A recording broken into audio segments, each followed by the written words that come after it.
আসসালামু আলাইকুম। ফেনী জেলার রেজিস্ট্রি অফিসের জন্ম 1872 সালে। 1872 সাল থেকে 1975 সাল পর্যন্ত আপনাদের পুরানা দলিলগুলো মাইজদি জেলা রেজিস্ট্রারের কার্যালয়ে আছে। আমি মোহাম্মদ মহিউদ্দিন সেখানে তল্লাশির কাজ করে থাকি।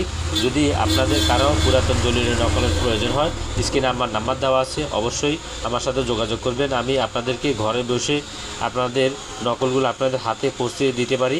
এবং একটা বিষয় আপনাদের সাথে শেয়ার করতে চাই, যারা কবলিয়তের নকল নেবেন, কবলিয়তের নকলগুলো কিন্তু যেই থানার সম্পত্তি ওই থানায় রেজিস্ট্রি হয়েছে, খুব কদাচিৎ পাশাপাশি থানায় রেজিস্ট্রি হইতে পারে।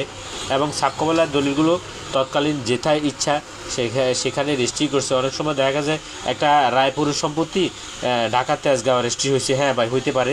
তখন এমন ছিল, এমন কোনো বাধ্যবাধকতা ছিল না।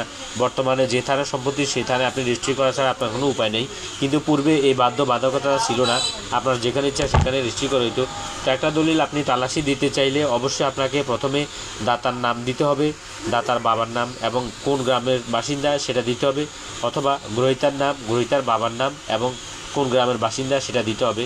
আর যদি আপনি এটা না জানেন তাহলে অবশ্যই আপনাকে কোন মৌজার সম্পত্তি সেই মৌজার নাম, খতিয়ান নাম্বার দিলে ভালো হয়, দাগ নাম্বার এবং জমির পরিমাণ দিয়েও আমরা অনেক সময় তল্লাশি করে থাকি।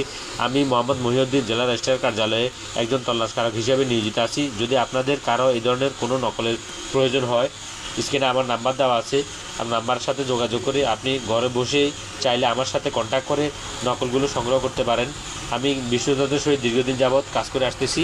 ধন্যবাদ। আসসালামু আলাইকুম। ভিডিওটি যদি ভালো লাগে অবশ্যই শেয়ার করতে ভুলবেন না।